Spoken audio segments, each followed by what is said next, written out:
আসসালামু আলাইকুম প্রিয় দর্শক, অন্য মঞ্চের আলাপ চাইতায় আপনাদের সকলকে আমন্ত্রণ জানাচ্ছি। সম্মানিত দর্শক, গুজব নিয়ে কিছু কথা বলতে চাই। আমরা চারিদিকে শুনতে পাচ্ছি যে গুজবে ভাসছে দেশ, এবং গতকালকে আমরা দেখেছি যে সেনাপ্রধান গুজবে মনোযোগ না দিতে অনুরোধ করেছেন। প্রধান উপদেষ্টার প্রেস উইং থেকেও গুজবে কান না দিতে বলেছেন, মনোযোগ দিতে না বলেছেন। কিন্তু আসলে গুজব তো আমাদেরকে ছেড়ে যাচ্ছে না। যেমন আজকে দিনভর শুনলাম নানান গুজব। এর কোনটা যে শেয়ার করব আর কোনটা করব না সেটিও কিন্তু একটি বড় পরীক্ষার মতো হয়ে যাচ্ছে। যেমন অনেকদিন ধরেই শুনছি প্রধান উপদেষ্টা প্রফেসর ইউনূস সেফ এক্সিটের চিন্তা করছেন, পরিকল্পনা করছেন, তিনি কিভাবে যেতে পারেন, যাওয়ার পথটা কেমন হতে পারে, এগুলো নিয়ে হতেই পারে। আসলে এরকম একটা সময় এমনটা হতে পারে। কিন্তু আজকে যেটি শুনলাম সেটি আমার কাছে, সেটিকে গুজব বলবো না হাস্যকর দাবি বলবো বা প্রস্তাব জানি না। বলেছেন যে একটি মানে জানা গেল যে তিনি সেফ এক্সিটের জন্য ভারত সরকারের সাহায্য চেয়েছেন। কারণ ফ্রান্সে যেতে চাচ্ছেন, সেখানে নাকি তিনি যেতে পারছেন না, আরো দুই এক জায়গাতে যেতে চাচ্ছেন, তিনি যেতে পারছেন না, এরকম এগুলো গুজব। কিন্তু তবে মোটামুটি যে কথাটি যে আকারেই আসুক, বর্তমান যে রাজনৈতিক বাতাবরণ তাতে এটি মনে হচ্ছে যে তিনি হয়তো চলে যেতে চান বা পদত্যাগ করতে রাজি আছেন। এটিও আবার আমি বিশ্বাস করি না, কারণ তিনি গ্রামীণ ব্যাংকের এমডির পদ থেকে 71 বছর বয়সেও পদ ছাড়তে চাননি। এখন বাংলাদেশের দণ্ডমুণ্ডের কর্তা, তিনি এটি ছেড়ে দেবেন, এটি আসলে আমার কাছে মানে বোধগম্য হয় না বা আমি বিশ্বাস করতে পারি না। যাই হোক, শোনা যাচ্ছে তিনি এই চলে যাবার জন্য 5টি শর্ত দিয়েছেন। এটিতে রাজি হলে, 5 শর্ত পূরণ করা হলে তিনি তত্ত্বাবধায়ক সরকার হোক, যেই ফরম্যাটে যে সরকারই হোক, পরবর্তী যিনি ক্ষমতায় থাকবেন, জাতীয় সরকার হোক, 111 টাইপ কিছু হোক, তিনি দিয়ে চলে যাবেন। এখন আমার মনে প্রশ্ন যাচ্ছে যে এই যদি হয় বাস্তব এবং এটা যদি সত্যি হয়, মানে গুজব যদি না হয়, তাহলে নির্বাচন যে ফেব্রুয়ারিতে তিনি ঘোষণা দিয়েছেন, সেই নির্বাচন পর্যন্ত তিনি থাকবেন কিনা, কিংবা থাকতে চান কিনা, এটি আসলে অনেক বড় প্রশ্ন। আসলে আমি অনেক আগেই বলেছিলাম ভিডিও কন্টেন্টে যে তার পায়ের তলা থেকে মাটি সরে যাচ্ছে, এবং আমি বলেছিলাম এই মাটি নয়, এগুলো ঝুরঝুরা বালি হয়ে গেছে। অনেকেই তখন অনেক কথা বলেছেন, আসলে মন খারাপ করেছেন, অনেকে গুরুত্ব দেননি। আরেকটি কথা মনে করিয়ে দিই যে নিউজ সম্পাদক জনাব নুরুল কবিরের সঙ্গে যখন তিনি সাক্ষাৎকার দেন, এক পর্যায়ে তিনি কিন্তু একেবারে অবুঝ শিশুর মতো সারল্যে তিনি একটি কথা বলেছেন, স্বীকার করেছেন যে রাষ্ট্র পরিচালনায় যেহেতু তার অভিজ্ঞতা নেই, তার উপদেষ্টা পরিষদের অনেকের এরকম অভিজ্ঞতা নেই। এটি শোনার পরে আমি তখন একটি কন্টেন্টে বলেছিলাম, তাহলে আপনি দায়িত্ব নিতে এলেন কেন? আচ্ছা, এসেই যখন পড়েছেন তাহলে যাওয়ার চিন্তা করুন, কিভাবে গেলে দেশের ক্ষতি না করে যাওয়া যায় সেটি। আসলে সেদিকে তো তিনি মনোযোগ দেননি। তার সমস্ত মনোযোগ ছিল রিসেট বাটনের দিকে, তার মনোযোগ ছিল বিদেশ ভ্রমণের দিকে। আসলে এই রিসেট বাটন থেকে আসলে মানুষ তাকে চিনতে শুরু করে, আসলে বুঝতে শুরু করে যে এরকম একজন পণ্ডিত ব্যক্তি, এরকম একজন অর্থনীতিবিদ, এরকম একজন নোবেল লরিয়েট, তিনি আসলে এই জাতির অহংকারের গৌরবের যে সবচেয়ে গৌরবদীপ্ত যে অধ্যায়টি মুক্তিযুদ্ধ, স্বাধীনতা, এটিকে নিয়ে তার ভিতরে এক ধরনের মানে ছলাকলা বলেন, কৌশল বলেন, এটি কিন্তু তার ভিতরে কাজ করতে জনগণ দেখেছে, এবং জনগণ হতাশ হয়েছে। তাকে সমর্থন করেছেন, পছন্দ করেছেন, তার প্রতি আস্থা রেখেছেন, এবং মানুষও তার প্রতি আস্থাহীনতায় ভুগতে শুরু করেছেন। আমরা তখন বলেছিলাম যে তাবাসসুম উর্মি নামে একজন ম্যাজিস্ট্রেট উত্তরাঞ্চলে কোনো একটি জায়গায় ছিলেন। ওই বালিকা, আমি বালিকাই বলবো বয়সের কারণে, তিনি একটি পোস্ট দিয়েছিলেন যে প্রফেসর ইউনূসের কাউন্টডাউন শুরু হয়ে গেছে। এটি নিয়ে কি তুলকালাম হয়েছে। ওই ছোট নারীকে, অল্প বয়সী মানে তরুণ নারীকে চাকরি পর্যন্ত হারাতে হয়েছে, মামলা ফেস করতে হয়েছে। প্রফেসর ইউনূসের মতো এরকম একজন নোবেল জয়ী, শান্তিতে তাও আবার, তার আমলে এরকম হবে, তিনি ডেকে নিয়েও তাকে অনেক কিছু বুঝিয়ে দিতে পারতেন, অনেক কিছু শেখাতে পারতেন। তাতেই বোঝা গেছে আসলে রিসেট বাটনটি আসলে তার চিন্তা প্রসূত, মগজ প্রসূত। যাই হোক, আমি লম্বা না করি, সেই রিসেট বাটনের পরে যে কাউন্টডাউনের বিষয়টি এসছে, এই কাউন্টডাউন যে এত দ্রুত সমাপ্তির কাছাকাছি এসে যাবে, এটা আসলে তখন অনেকে ভাবেননি। উর্মিকে নিয়ে তখন আমি দুটো সম্ভবত কন্টেন্ট করেছি, এবং তখনও আমি অনেক বাদানুবাদের মুখোমুখি হয়েছি, অনেকে অনেক কথা বলেছেন।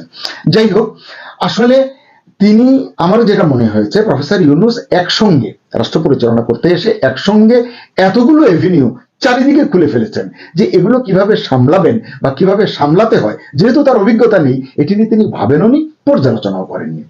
মুক্তিযুদ্ধ নিয়ে তার যে হঠকারী সিদ্ধান্ত এবং জাতির উদ্দেশ্যে ভাষণের সময় যে মুক্তিযুদ্ধের গৌরবের কথা, মুক্তিযোদ্ধাদের কথা তাদের স্মরণ না করা, প্রথম দুটো তিনটে ভাষণে কিন্তু তিনি এগুলো করেননি, পরে হয়তো কারো কারো পরামর্শে তিনি এটি করেছেন। এবং এর পরবর্তী যে তার কর্মকাণ্ডগুলো দেশের বিভিন্ন পর্যায়ে, এগুলো সাধারণ মানুষকে সত্যি সত্যি হতাশ করেছে। আপনি ভাবুন, প্রফেসর ইউনূসকে নিয়ে মাঝখানে কি দেখেছি আমরা, তাকে 5 বছর চাই, তাকে 10 বছর চাই, এরকম ক্যাম্পেইন কিন্তু দেখেছি আমরা।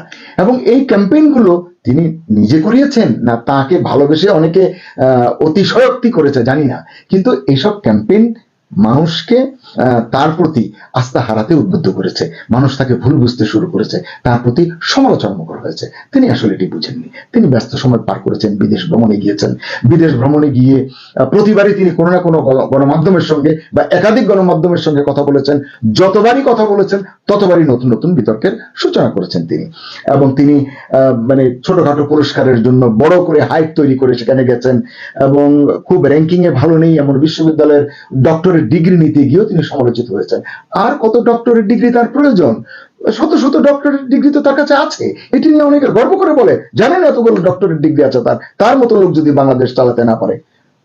বিনয়ের সঙ্গে বলি, ডক্টরেট ডিগ্রি দিয়ে আসলে দেশ পরিচালনা করা যায় না। দেশ পরিচালনা করতে হলে দেশের প্রতি মমতা থাকতে হয়, প্রেম থাকতে হয়, দেশের মানুষের প্রতি ভালোবাসা থাকতে হয়, ঐক্যের প্রতি মমত্ববোধ থাকতে হয়, দায়িত্বশীলতা থাকতে হয়, যে জায়গাগুলোতে তার ব্যাপক ঘাটতি ছিল বলে আমি ব্যক্তিগতভাবে মনে করি। আমি জানি আমার এই কথাগুলো শুনলে তিনি কষ্ট পাবেন, তিনি বয়সে একজন প্রবীণ নাগরিক, আমাদের শ্রদ্ধার মানুষ, কিন্তু সত্য সবসময় আসলে অপ্রিয়। আমরা কি দেখেছি, তিনি করিডোর নিয়ে ব্যস্ত, মানে তিনি বা তার সরকার, তার লোকজন। সেন্ট মার্টিন নিয়ে আমরা কত ধরনের কথা শুনেছি, কত গুজব শুনেছি। চট্টগ্রাম বন্দর নিয়ে তার যে একেবারে মাঠে নেমে একেবারে উঠে পড়ে লাগা, এটি তো খুবই দৃষ্টিকটু। একজন সরকার প্রধান এই টোনে এইভাবে কথা বলতে পারেন, বিশেষ স্বার্থ না থাকলে এটি হতে পারে না। এর ফলে কি হচ্ছে, তার যে জনপ্রিয়তা, তার যে খ্যাতি, এর যে এক একটি পালক তিনি জীবন ভর এই 85 বছরে যেগুলো অর্জন করেছেন, একটা একটা করে পালক খসে পড়ে গেছে। তিনি আসলে বুঝতে পারেননি। তাকে এ সম্পর্কে কেউ বলেছে কিনা এটা তো আমি বলতে পারবো না, তবে মিডিয়ায় বিভিন্ন সময়ে অনেক সাংবাদিক, অনেক কন্টেন্ট ক্রিয়েটর, অনেক ইউটিউবার, অনেক সামাজিক বা রাজনৈতিক ব্যক্তিত্ব অনেক কথা বলেছেন। তিনি বাংলাদেশের রাজনৈতিক দলগুলো তাদের নেতাকর্মীরা অনেক বেশি পরিস্থিতি করলেও, অনেক অপকর্ম করলেও, বড় বড় ক্রাইমের সঙ্গে বিভিন্নভাবে জড়িত থাকলেও, যখন আমরা দেখেছি যে রাজনৈতিক দলগুলো তাদেরকে শেল্টার দিয়েছে, তাদের পক্ষে অবস্থান নিয়েছে, তাদেরকে বহিষ্কার করেনি।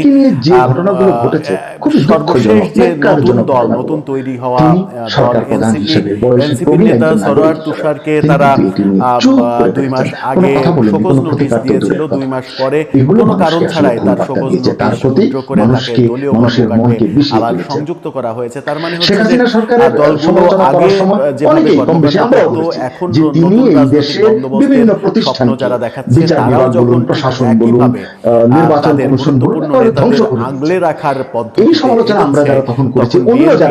একেবারে উল্টো পথে হাঁটলো। বাংলাদেশের সেনাবাহিনী নিয়ে, বাংলাদেশের পুলিশ বাহিনী, আমরা একটা ভিডিওতে বলেছিলাম যে বিএনপি সরকারের কথাই শুনছি, কিন্তু বাংলাদেশের গৌরবের যে প্রতীক, শৌর্যবীর্যের প্রতীক, স্বাধীনতার সার্বভৌমত্বের প্রতীক, এই যে সেনাবাহিনী, বিমান বাহিনী অর্থাৎ সশস্ত্র বাহিনীকে যে তিনি ধুলোয় মিশিয়ে দিয়েছেন, মাটিতে মিশিয়ে দিয়েছেন, এর ব্যাখ্যা যাবে কি সেই ঘটনাই ঘটলো। আপনারা নিশ্চয়ই দেখেছেন সামাজিক যোগাযোগ মাধ্যমে সেনা প্রধানকে নিয়ে যেসব ছবি, হিজড়ার ছবি বানিয়ে সেনা প্রধানের ছবি আমরা দেখতে পাচ্ছি। প্রফেসর ইউনূসকে নিয়েও করা হচ্ছে, এগোবে তাহলে এরপরে কি রুমিন ফারহানার এছাড়া তাকে নিয়ে সেনাপ্রধানকে নিয়ে বা আরো অনেক গুরুত্বপূর্ণ ব্যক্তিকে নিয়ে যে সমস্ত লেখা, যে সমস্ত ভিডিও, মানে অডিও বিভিন্ন মাধ্যমে ছড়িয়ে আছে, এর ব্যাখ্যা এগুলো তিনি কেন প্রতিকারের পদক্ষেপ নেননি, কেন এটি নিয়ে কথা বলেন? ম্যাজিস্ট্রেসি পাওয়ার নিয়ে সেনাবাহিনী মাঠে রয়েছে, তারপরও গত 13 মাস ধরে দেশে যে নৈরাজ্য চলেছে, এখনো চলছে, যে হত্যাযজ্ঞ চলেছে,